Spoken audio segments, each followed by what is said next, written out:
Dios te bendiga, soy el pastor Nando Steidel y este es otro episodio más de A la Mesa. Hoy estudiaremos el libro de Job.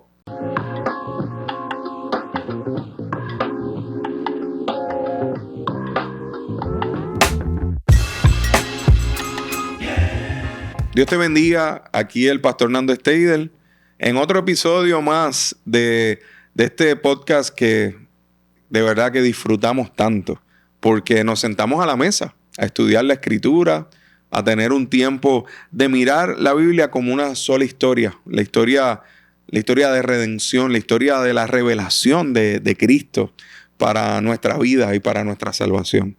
Y hemos pasado ya los 50 episodios y ha sido un viaje precioso, donde hemos tenido diferentes hermanos que han participado con nosotros. Estuvimos viendo el libro de Esther e inmediatamente luego del libro de Esther pues tenemos el libro de Job. Y hoy me acompañan dos invitados de lujo. Una que me acompaña hace muchos años en mi vida, ya más de 25 años casados. Aquí está conmigo Jessica. Dios te bendiga, mi amor. Dios te bendiga, Nando. Qué bueno poderte acompañar. Otro episodio más. Otro episodio más de un libro tan interesante y tan maravilloso como que está escrito para nosotros, el libro de Job. Eso es así. Y se añade a esta ronda un querendón de a la mesa que de vez en cuando llega. Eso. Y doy gracias al Señor que está hoy con nosotros, Pastor Juan Luis. Bien feliz de estar aquí, honrado de la oportunidad de precisamente estar con el libro de Job y con ustedes a la mesa y listos, ¿verdad? Para compartir un poco de la palabra. Es interesante cómo este libro aparece dentro de esta historia del pueblo de Israel. Hay algunos eruditos que manejan que Job es uno de los libros más antiguos de la Escritura. Se dice que es quizás un libro que se ubica cercano a la historia de Abraham, cercano a la historia de, ¿verdad? Un poco antes del Éxodo, y que más o menos para el Éxodo es como que se recopila. Pero la realidad es que no hay una ciencia cierta de cuándo está. Ubicarlo cronológicamente muchas veces es como un poco complejo en ese sentido. Pero lo interesante es que no es necesario ni siquiera. O sea, que no es como que vamos a tener un debate teológico sobre cronológicamente dónde está, sino que básicamente Job lo que intenta contestar es el momento de quebranto, donde Dios está en el momento de quebranto. Recuerden que siempre vamos a estudiar la Biblia mirando el carácter de Dios, cómo vemos el carácter de Dios en medio de un momento tan complejo, y a la misma vez cómo los justos pues quizás tienen también momentos de quebranto y de dificultad, así como los injustos bajo este cielo. Y por eso pues para mí era demasiado fácil el decir, bueno, pues aquí debe estar Jessica y Juan Luis, que han sido hermanos que han atravesado, que todos hemos atravesado momentos de quebranto. Creo que es un buen tema para mirar la Escritura. Así que, Juan, ¿qué te parece el libro de Job como para estudiarlo? Es uno de mis libros favoritos. Voy a empezar por ahí, ¿verdad? Yo creo que todas las veces que estoy a la mesa digo, este es uno de mis libros favoritos, ¿verdad? Perdónenme, tengo ese bias con la Biblia, pero está dentro de los libros de la sabiduría y eso es importante para mí el mencionarlo, porque precisamente en mi proceso de quebranto, yo sé que tú recuerdas cuando yo te escribí, lo primero que quiero hablar de la Biblia es precisamente los libros de sabiduría. Así que Job, para mí fue un libro que tomó una dimensión bien diferente en medio de mi proceso de quebranto recientemente y lo tomo como una conversación profunda para contestar unas preguntas que son fundamentales si queremos caminar en la fe. Y quiero, ¿verdad? Contextualizar para quien quizás nos está viendo y no conoce la historia de Juan Luis, pero hace un poco más de 2 años, nuestra amada hermana Zuli partió con el Señor. Luego de un proceso de cáncer, Zuli y Juan Luis estuvieron casados cerca de 15 años. 13 años. 13 años. 13 años y con 3 hijas preciosas. Yes. Y Juan Luis en medio de este proceso, por lo menos para mí y sé que para Jessica, ha sido un ejemplo de un hombre de Dios en medio de un proceso tan complicado, no únicamente con la situación de la partida de Zully a una temprana edad, sino en todo ese proceso de quebranto y de salud, ¿no? Como tal. Así que sé que Juan Luis, entonces, ¿verdad? Lo comparto porque sé que hay muchos de nuestra iglesia que conocen, pero hay otros que quizás nos están viendo y no conocen este proceso. Pero en medio de eso, es interesante entender que el quebranto no necesariamente es algo que nosotros abrazamos para que nos defina. Nuestra identidad proviene del Señor. Claro. Y entonces, pues, Jessica, ¿qué es para ti este libro de Job, entonces? Pues para mí también es un libro maravilloso y sobre todo en esos momentos de quebranto donde uno se hace tantas preguntas o donde otras personas, ¿verdad? Siempre te hacen la pregunta, pero si tú has hecho todo bien, ¿por qué entonces estás pasando este momento de dolor o este momento de quebranto? O mucha gente cuando pregunta, pero si tú eres bueno, la palabra, ¿verdad? Habla sobre uno bueno. Pero Ese punto es muy importante, porque de verdad se piensa, no, pero a ti oye, no puedo entender por qué te pasó esto a ti si tú eres bueno, pero ha habido uno solo bueno, y es Cristo. Claro, es Cristo. Entonces me encanta cómo a través de este libro de la sabiduría nosotros podemos, en momentos de preguntas, en momentos de fragilidad, de debilidad, ver cómo Dios está todo el tiempo presente, mostrando, ¿verdad? Que aunque las preguntas de nosotros pueden ser muy válidas en momentos dados, Dios tiene para contestarlas. Y aun si no las contestara en un momento dado, Él es soberano y Él tiene cuidado y su amor sobre nosotros es algo que nada lo cambia. Entonces, a través de este libro, nosotros poder ver realmente cómo Satanás siempre está como acusador, cómo hay unos puntos clave sobre quiénes somos frente al trono de Dios, como hijos y como hijas, y cómo Dios nos mira. Hay gente que piensa que Dios no nos mira con tanto amor, pero el poder ver cómo Dios miraba a Job y cómo a través de toda la historia Dios va a mostrarle realmente su cercanía a pesar de los momentos de dificultad y de quebranto. Pues me parece un libro demasiado importante para nosotros aferrarnos a él. Y es un libro que yo diría que la mayoría de la gente, aunque la gente no haya leído la Biblia, si de momento, no, chacho, estás peor que Job, ¿verdad? Es como que algo muy común el decir, wow, chacho, mira, le pasó como a Job, porque cuando se habla de calamidad o de una situación tras otra, son 42 capítulos muy intensos en los primeros capítulos, muy intenso en el medio y muy intenso al final. Claro. Así que nosotros vamos a tratar de manejar, como ustedes saben, siempre trabajamos los episodios buscando específicamente unas áreas de aplicación, porque nos interesa hacer eso, hacer teología bíblica, ¿no? Que es la aplicación de la teología a cómo nosotros vivimos. Y estos primeros 2 capítulos son súper intensos en términos de que el prólogo de este libro arranca diciendo que había este hombre que llamado Job, o sea, nos presenta su nombre, nos presenta el escenario de la tierra de Uz, y que era un hombre intachable, íntegro, temor de Dios, apartado del mal. Entonces, lo menos que tú imaginas es que después de ahí empieza una historia complicada. Porque si tú oyes, esta persona era intachable, íntegro, con temor de Dios, se mantenía apartado del mal, pues tú esperas que pues, nos va a contar una historia feliz. De una cosa bien bonita, sacado de un guión de Disney. ¿Verdad? Anuncio no pagado. pero fíjate, y algo que es importante sobre esto es que en ese mismo prólogo vemos que la descripción de Job, en cuanto a esas características internas, está acompañado de una riqueza externa sobreabundante. Que a lo mejor nosotros en nuestro mundo moderno se nos puede escapar el detalle de cuando dice cantidad de hijos, cantidad de animales, cantidad... 7 hijos, 3 hijas. Claro. Todo eso lo que apunta es a alguien exageradamente próspero. O sea, alguien con 7,000 ovejas hoy, 3,000 camellos hoy, 500 yuntas de bueyes hoy, 500 burras hoy, sirviente. O sea, hoy. Sería 7 hombres, 7 varones de hijos y 3 chicos. No, sería alguien, sería un multimillonario. Dice que era la persona más rica de toda aquella región. Okay. O sea, que verdaderamente era rica. Y esto es bien importante porque el drama que se va a desarrollar precisamente y que vamos a estar discutiendo, todas estas cosas son tocadas.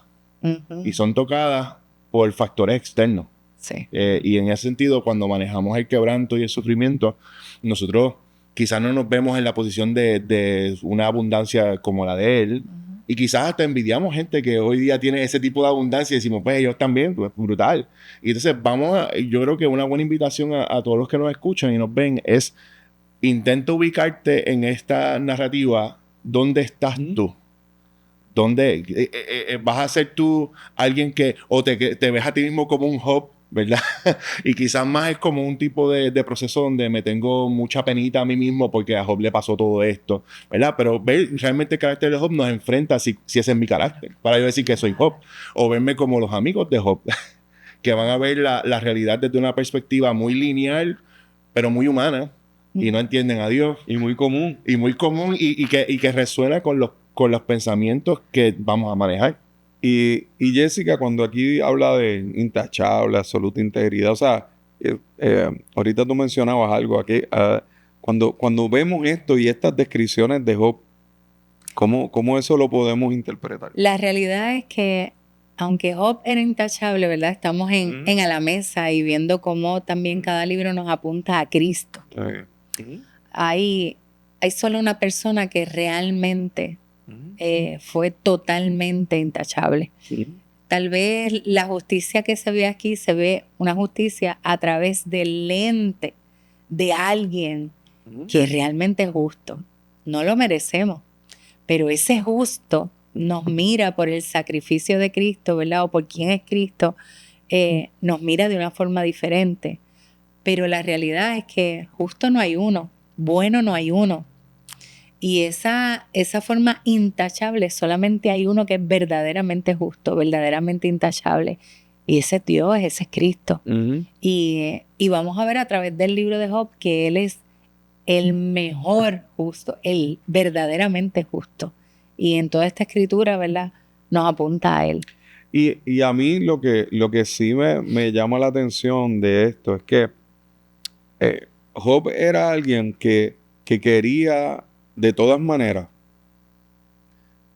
mostrar su cercanía a Dios, pero también quería ser alguien que controlaba todo. O sea, este primer capítulo, tú tienes a un Job que él quiere ser el que guarde aún a sus hijos. O sea, dice que los hijos se turnaban, eran tan ricos que se turnaban para preparar fiestas.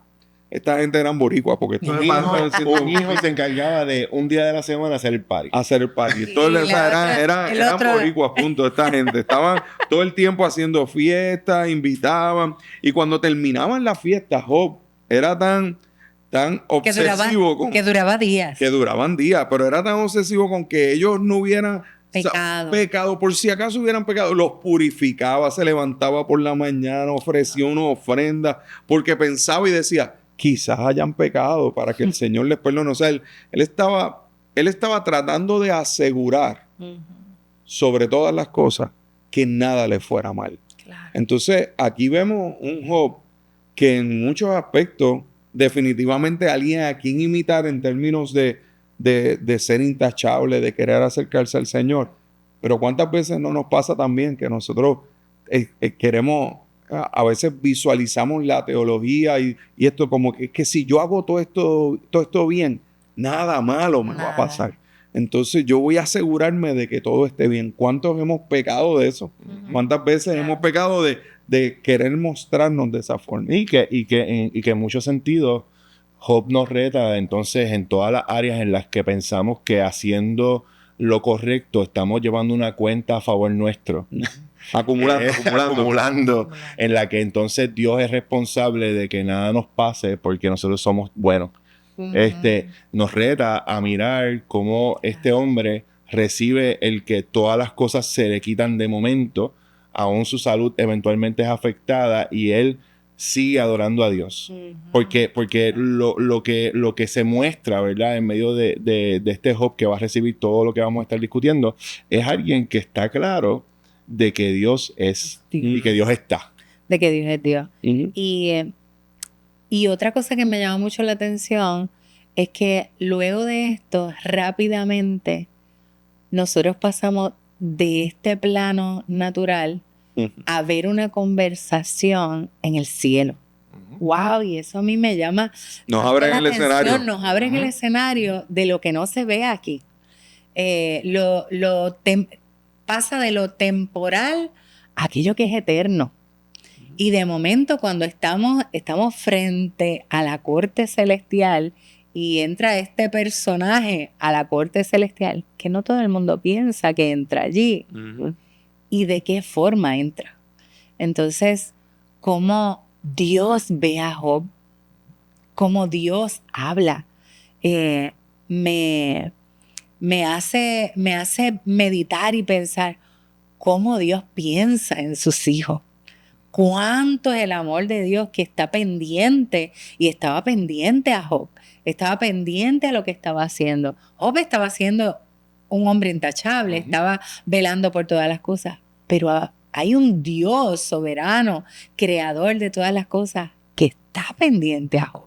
Sí, y algo que es importante, porque mencionabas ahorita sobre cómo esto nos va a ayudar a tener una teología correcta, y el libro nos abre a muchas verdades que pueden de momento ser sorpresivas.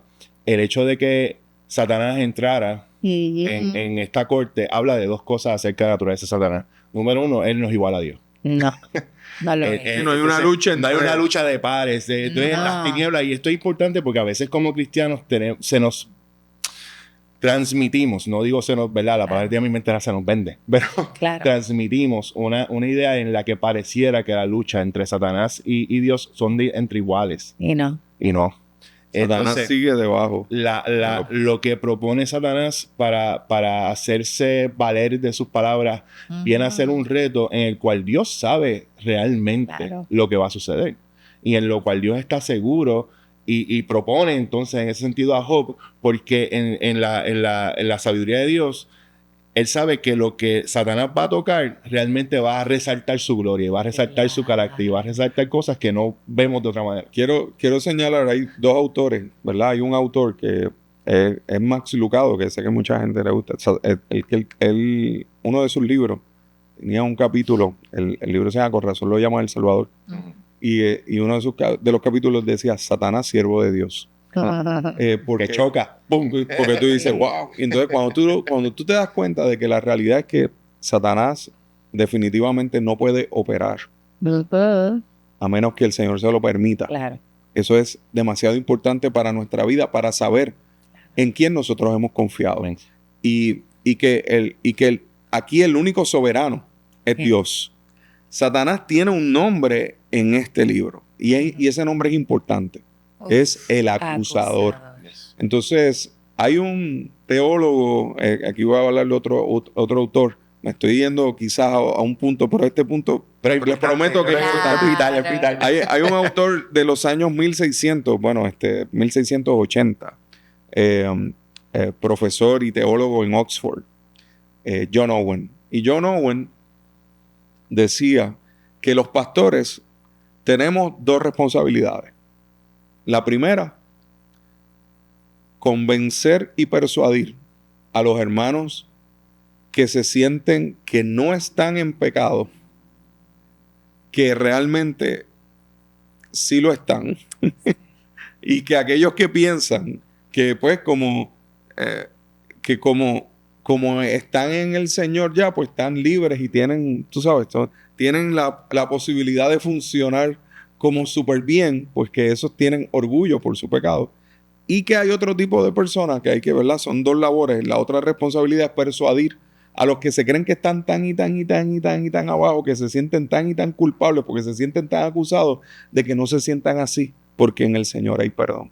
O sea que tenemos dos responsabilidades: que el que se crea que no está en pecado, que pueda arrepentirse de su pecado, y que aquel que está tan abajo, que se sienta acusado, que no se sienta culpable, porque es una gracia de Dios. Entonces, estos primeros versos que hemos leído del capítulo 1 me presenta a los dos, porque me presenta a Job como tratando de asegurarse de que todo lo que es bueno, todo ese proceso, pues proviene de él y no proviene de él. No es de las cosas que él hace para estar bien. Y nos presenta a Satanás como un acusador. Claro. Entonces, nosotros tenemos que en nuestra vida balancearnos entre las dos áreas. Ni creernos que estamos por encima y que estamos acumulando para que Dios tenga favor sobre nosotros, ni tampoco sentirnos tan y tan y tan culpables que vivamos como con una acusación encima de nuestro corazón siempre, porque ante las dos el Señor venció. Él fue el mejor y Él fue aquel que nos libró de la culpa. Amén. Así que en ese aspecto, este primer capítulo lo que nos muestra ese carácter de Dios de, ok, yo no te acuso. Wow, qué liberador es para nuestra vida el acercarnos al Señor, y aquellos que nos están viendo, pues que podamos decirte, hay un solo acusador y no es Dios. Y no es Dios. Y no es Dios. Eso es poderoso. Y no solamente es poderoso porque es una verdad que nos libera, sino que ante cualquier duda la podemos poner de frente y nos va a ayudar a tener una visión más amplia de la realidad. Nosotros tendemos a entender mejor las cosas cuando vamos en retrospección, pero ¿qué tal si le añadimos a nuestra maletita de recursos unas verdades que las podemos poner frente a lo que sea, y como son verdad, se sostienen? Amén. Amén. Bueno, entonces, Jessica, continuamos aquí con esta entrevista que le hace el Señor a Satanás y le dice que estaba recorriendo la tierra. Y entonces es importante quitar el mito de que, pues, que aquí fue Satanás el que le cayó arriba a Job. No, aquí dice que el Señor, ¿cierto, Jen? El Señor le dijo, ¿te has fijado en mi siervo Job? Es el mejor hombre en toda la tierra. Es un hombre intachable y de absoluta integridad. Aquí no lo está diciendo cualquiera. ¿Sabes? Eso es como cuando un rey está diciendo algo sobre alguien. Cuando un papá, no hay nadie como un papá y una mamá que viven con un hijo que saben realmente si ese hijo, cómo se comporta, cómo vive en su casa, las características que tienen. Dios había formado a Job, era su hijo, ¿verdad? Y él está diciendo, estas son las características de Job. Y le dice, tiene temor de Dios y se mantiene apartado del mal. Entonces esto le da un coraje al acusador, pero a la misma vez él empieza a hacer preguntas porque él quiere tener una oportunidad de decir, yo puedo probar con esto que yo soy mejor que Dios. Jamás va a pasar. Pero Satanás siempre está buscando, ¿verdad? Cómo entrar en esa guerra con el Señor, ¿verdad? Y tratar de decir, lo vencí, lo derroté, pero no hay posibilidad. Y tú ves que él le dice, es que tú, lo que pasa es que Dios tú lo has hecho prosperar y mira lo rico que es, y lo que pasa es que tú lo tienes cubierto. Realmente Él te sirve porque tú lo tienes cercado, pero si tú le quitas todo eso, te va a maldecir en tu propia cara. Wow. Y ahí hay una pregunta importante que nos debemos hacer. ¿Por qué yo sirvo al Señor? Claro. Por las cosas que me da. Por lo que me da. Por lo que tengo, por la riqueza, por las posesiones, porque tengo familia, porque tengo esto, o por Él. Porque ese es el argumento que el acusador va a usar para tentarnos. Claro.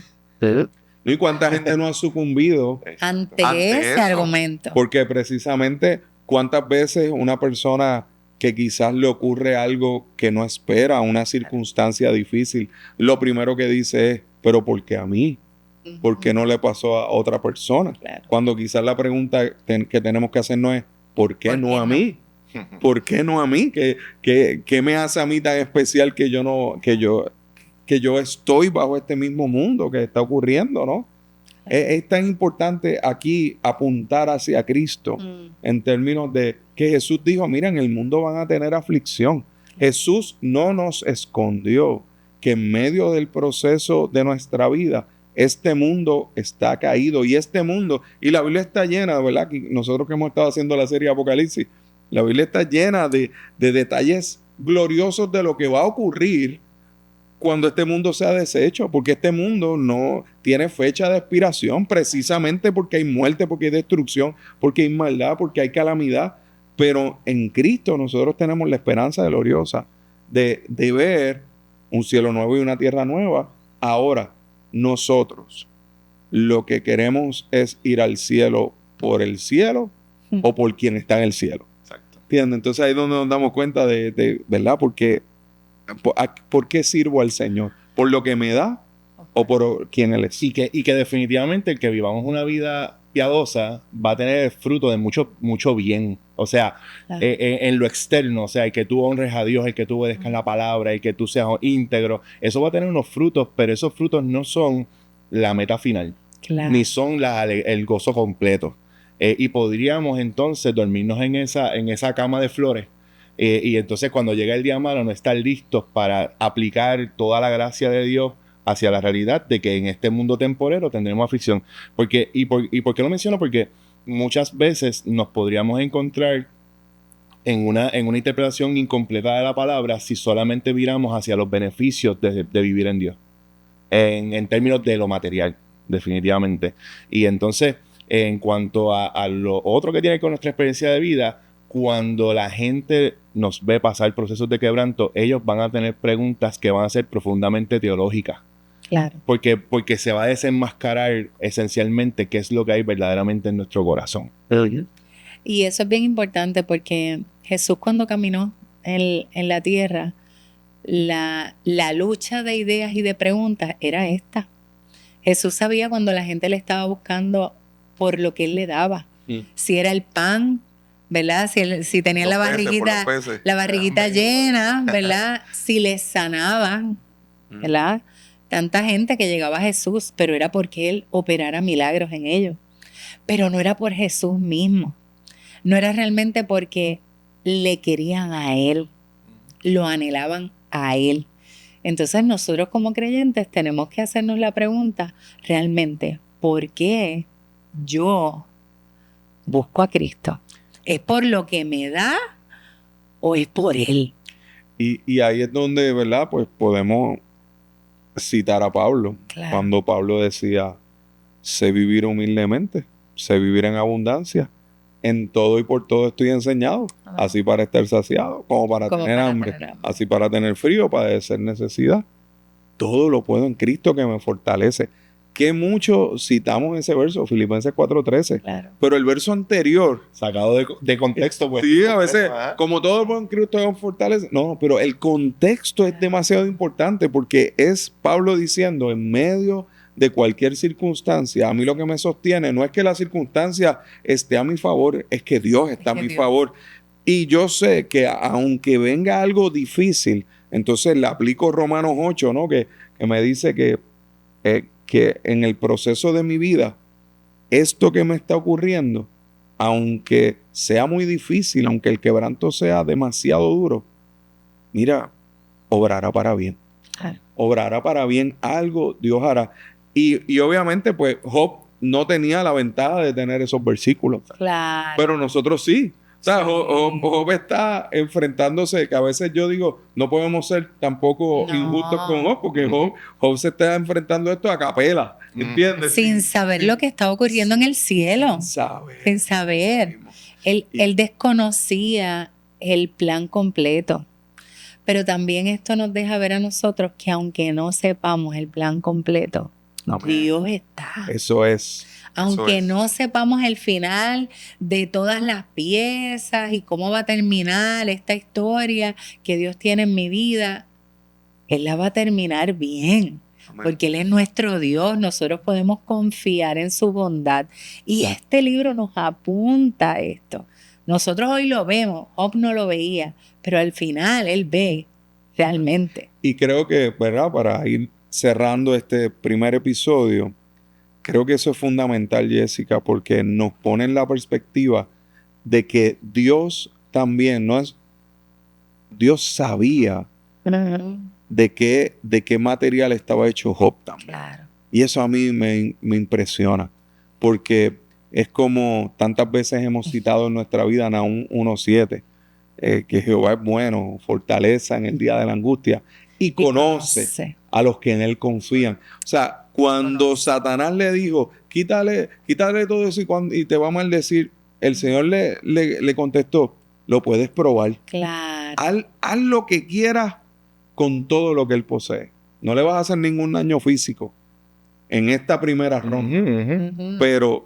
Pero Dios estaba seguro de que Job iba a pasar esta prueba. Sí. Entonces, eso a mí me impacta fuertemente el corazón, porque nuestro Dios, un Dios poderoso, revelador, pero Él sabe que aún en el momento del quebranto, nosotros vamos a agarrarnos de Él y a confiar en Él.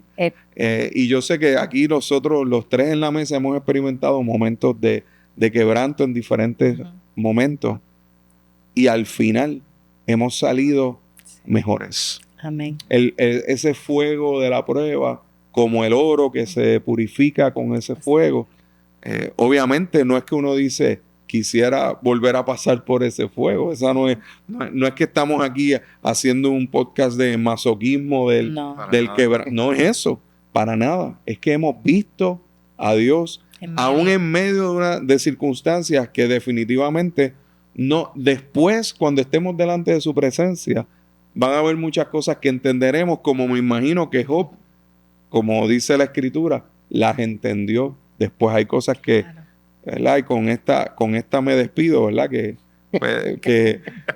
Que Jesús miró a Pedro y le dijo, Pedro, lo que yo hago ahora tú no lo entiendes.